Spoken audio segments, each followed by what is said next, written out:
Hi everyone, this is Ayam Negi and I am a trainer at InfoSec Train. And I hope everyone is safe and healthy. Today guys, we will be discussing regarding the Security Plus questions. Security Plus guys, this is the certification provided by the vendor CompTIA. It is totally a blue team course, which means it deals with the defensive side of the cybersecurity. Okay.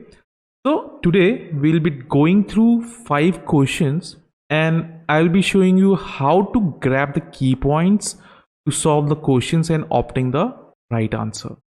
Okay. So we'll be beginning with the very first question. So the very first question is, a network administrator was concerned during an audit that users were able to use the same passwords the day after a password change policy took effect. The following settings are in place. Users must change their passwords after 30 days.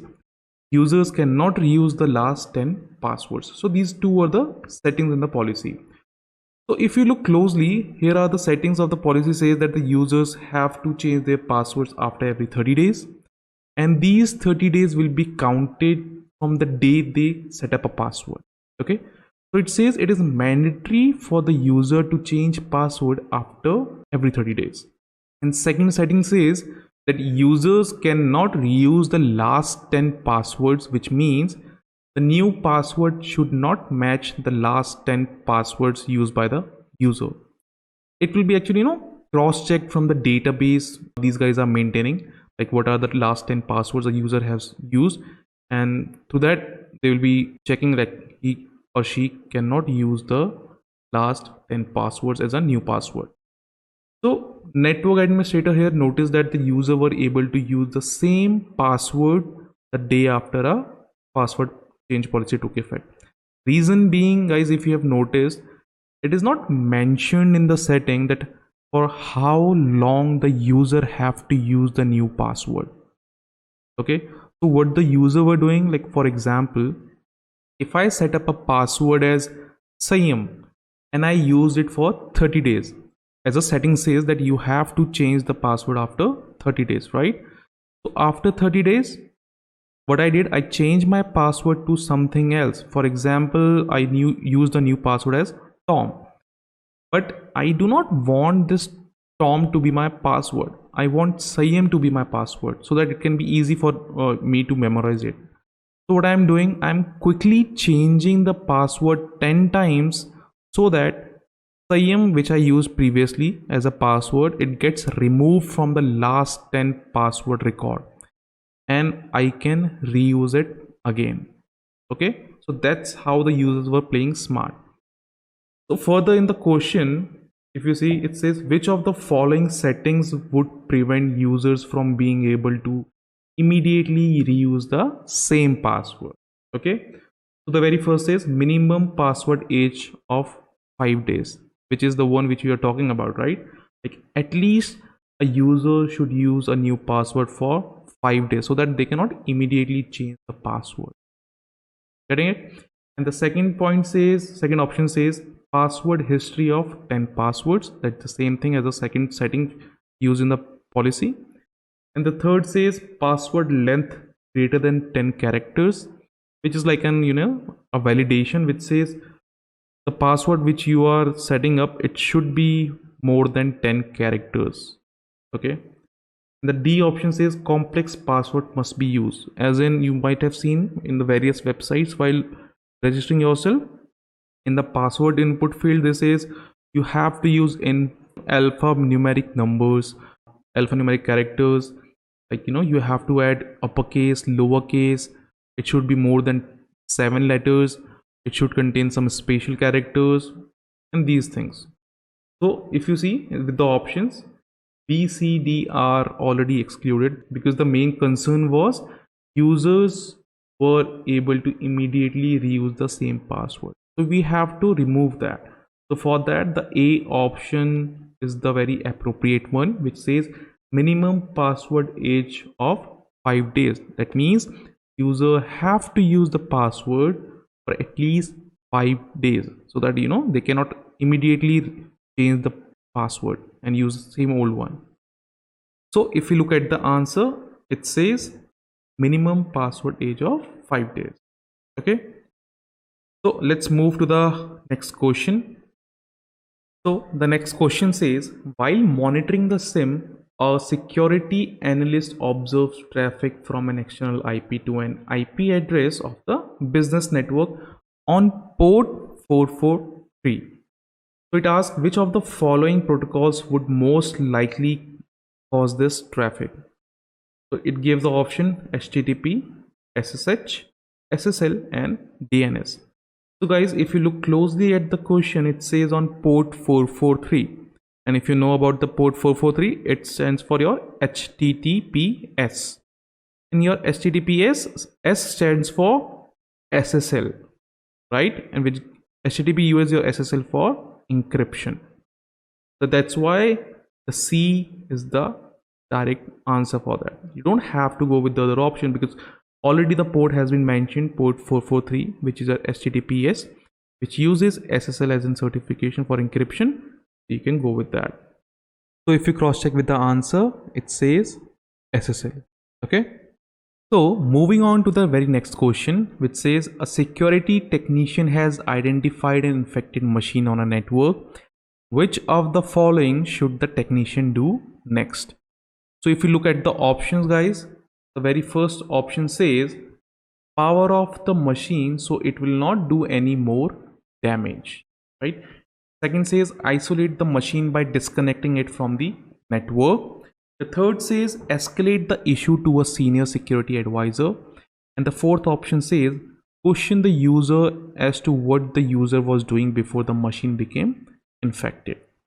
So guys, if you look at the C and D, it's more of a time consuming process, right? You can do these things, but later on it can be more effective, right?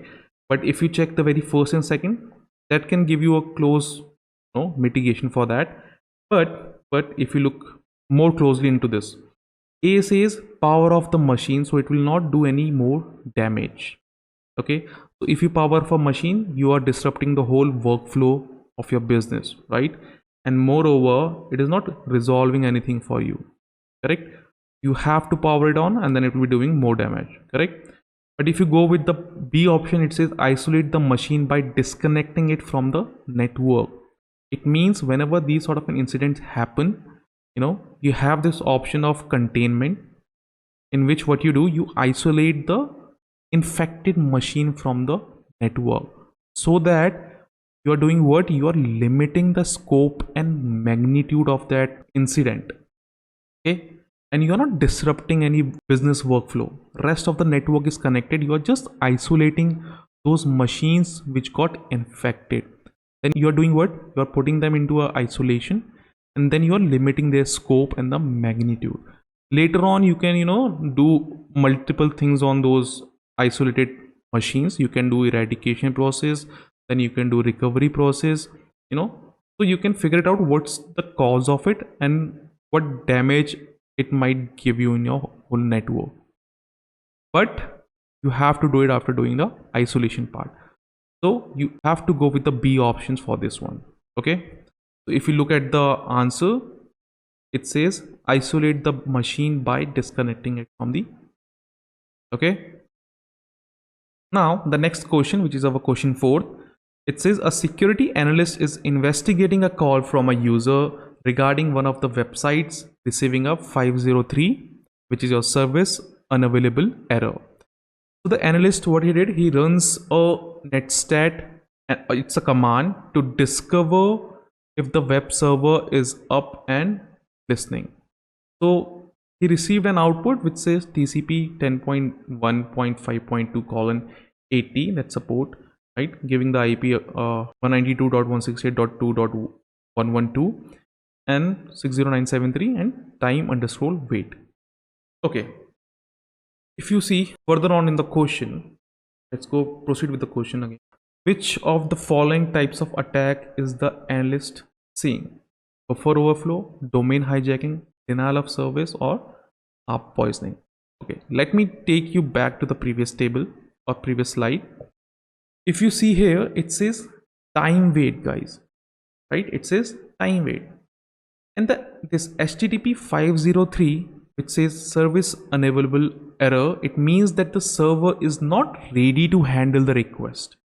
So the key point is the website is not able to open the request. That is why it gives you error 503. And looking at the options, from the options you have, the only attack that relate to this condition is your DOS, which is denial of service. Your DOS makes the resource unavailable to its intended users by disrupting the services. So it's very clear-cut answer for that. Okay, 503 gives you service unavailable error. For that, there is a type of attack which is your DOS. Okay, if you look at the answer, it's your denial of service. So basically, you have to look at the very key points, guys. Here in this question, the key point was 503, okay, which is your service unavailable error. So DOS is what it consume all your resources, you can say, and it will be making the resources of the server unavailable, okay, and it will be disrupting its services. That's why it's a very easy and simple example for it. That's your denial of service. Moving on to the next question, which says a threat actor motivated by political goals that is active for a short period of time but has virtually unlimited resources is best categorized as A. hacktivist, B. nation state, C. script kiddie, D. APT. Okay, so if you look at the option B, it says nation state. Nation state are the sponsored one from the government side. You can say, you can include the APT also in this one. Okay, advanced persistent attackers, you can include them also in the nation state. What they are, basically the APT ones, they use this continuous and sophisticated hacking techniques to gain access to a system, but they remain inside for a very long time. You can say a prolonged time, a period of time, with having potentially destructive content. That's APT for you. You can generally include it into your nation state as well. And if you look at the script kiddie, script kiddie is nothing, you can just a curious mind. They do not have much of a knowledge regarding hacking or the hacking tools. Okay, they will be doing what? They will be just copying the scripts somewhere from the Google or from anywhere, any GitHub or somewhere, or some of that. They'll be just using those scripts. So they do not exactly know how it is working. They do not have knowledge of all those scriptings, but they are just copying and pasting, and moreover they are just a curious mind who wants to see how it works. They do not have any practically knowledge of those tools and all those scripts. Okay, so those are your script kiddies. But if we talk about hacktivist, okay, hacktivist itself, guys, is derived from the word hacker and activist. As the name itself implies, that hacktivists are on some sort of a mission, and this could be anything from making a political statement or like damaging an organization whose views they oppose, right? So they may act alone or in groups, as well as recruit a large army of a like-minded hackers, you can say.